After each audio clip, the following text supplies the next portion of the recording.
আসসালামু আলাইকুম। এখন তো ঈদ চলে গেছে। বাট প্রত্যেকের ঘরে, ঘরে সেমাই রয়ে গেছে। এখন সেমাইয়ের একই রেসিপি বারবার খেতে কিন্তু অনেক বেশি বোর লাগতেছে। তো সেজন্য আমি আজকে আপনাদের সাথে একটা ইউনিক সেমাই আর ডিম দিয়ে একটা পুডিং রেসিপি শেয়ার করার জন্য চলে এসেছি। ঈদ যাওয়ার সাথে, সাথে এত গরম পড়তেছে। আপনারা যদি সেমাই আর ডিমের এই ডেজার্ট বানিয়ে ফ্রিজে রেখে খান, দেখবেন মন প্রাণ কলিজা সব ঠান্ডা হয়ে যাবে। তো চলুন দেখে নিই ফুল রেসিপি।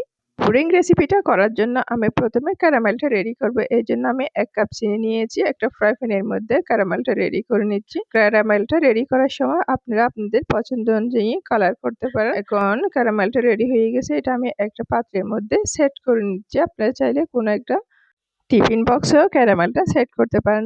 এরপর আমি আধা প্যাকেট লাচ্চা সেমাই নিয়েছি। লাচ্চা সেমাইটা আমি ক্যারামেলের উপর সেট করে দিচ্ছি। এখন ক্যারামেলের উপর সেট করে দিয়ে আমি ওয়েট করব এটা সেট হওয়ার জন্য।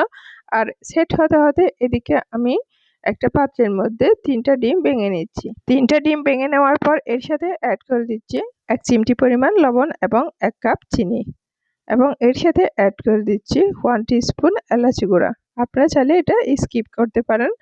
এখন সব উপকরণ দিয়ে আমি একটা হ্যান্ড উইচ দিয়ে ভালো করে এটা মিশিয়ে নিচ্ছি। আপনারা চাইলে চিনির পরিমাণ আর একটু বাড়িয়ে দিতে পারেন যদি বেশি মিষ্টি পছন্দ করেন। চিনির সাথে ডিমটা ফেটিয়ে আমি এক সাইড করে রেখে দিব যাতে চিনিটা ভালো করে মিক্স হয়ে যায়। এবং আরেকদিকে আমি একটা গ্লাসের মধ্যে 2.5 চামচ দুধ পাউডার নিয়েছি। 4 চামচ ধরতে গেলে 5 চামচ 6 চামচ হবে।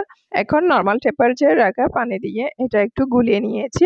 এরপর আমি আবারও ফেটানো ডিম আরেকটু ফেটিয়ে নিয়েছি। এখন এর সাথে গুলিয়ে রাখা দুধটাও অ্যাড করে দিচ্ছি। আপনারা চাইলে এখানে গরুর দুধ অ্যাড করতে পারেন, ফুল ক্রিম। তো এখানে আমি আর কিচ্ছু অ্যাড করব না। এখন আমি এটা ছেঁকে নিব। ছেঁকে নেওয়ার জন্য আমি একটা মগের মধ্যে একটা চাকনি দিয়ে আমি ভালো করে ছেঁকে নিচ্ছি, কারণ এখানে আমি এলাচ গুঁড়া দিয়েছি আর ডিমের লাঞ্চ আছে, সেজন্য একটু ছেঁকে নিলে এটা একটু পারফেক্ট হবে। তো পারফেক্ট হওয়ার জন্য আপনারা অবশ্যই ছেঁকে নেবেন। এখন ছেঁকে নেওয়া হয়ে গেছে। আমি যে সাইডে সেমাই আর ক্যারামেল সেট হতে দিয়েছি সেটার উপর আস্তে আস্তে করে আমি মিশ্রণটা ঢেলে দিচ্ছি।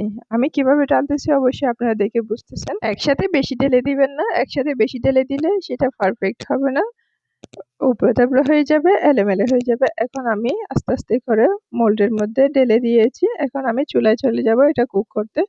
আজকে আমি এটা গ্যাসের চুলায় রান্না করব। এই জন্য আমি একটা পাতিলের মধ্যে কিছুটা অল্প পরিমাণ পানি নিয়ে চুলায় বসিয়ে দিয়েছি এবং এর উপর আমি পুডিং এর পাত্রটাও বসিয়ে দিয়েছি। এখন আমি অপেক্ষা করব 40 মিনিট। তো এখন 40 মিনিট হয়ে গেছে। আমি পুডিংটা চুলা থেকে নামিয়ে নিয়েছি। মাশাআল্লাহ অনেক বেশি সুন্দর হয়েছে। এখন আমি এটা মোল্ড আউট করে নিচ্ছি একটা প্লেটে।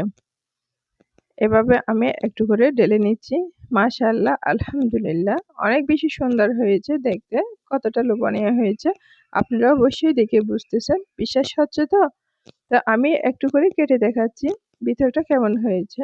তো আশা করি আমার আজকের রেসিপিটা আপনাদের অনেক বেশি ভালো লেগেছে। যদি ভালো লাগে আমার চ্যানেলটা সাবস্ক্রাইব করে দিবেন, আমাকে সাপোর্ট করবেন আর আপনাদের ফ্রেন্ডস এন্ড ফ্যামিলির সাথে বেশি বেশি করে শেয়ার করবেন। আজকের ডিম সেমাইয়ের পুডিংটা কেমন লেগেছে সেটা অবশ্যই কমেন্ট বক্সে কমেন্ট করে জানাবেন। দেখছেন তো কতটা স্পঞ্জি হয়েছে ভিতর থেকে। তো আশা করি আমার রেসিপিটা খুব বেশি ভালো লেগেছে। তো আজ এই পর্যন্ত। সবাই ভালো থাকবেন, সুস্থ থাকবেন, সবাই সবার জন্য দোয়া করবেন আর প্লিজ আমাকে একটু সাপোর্ট করবেন। আজ এই পর্যন্ত। আসসালামু আলাইকুম। Bye bye and take care.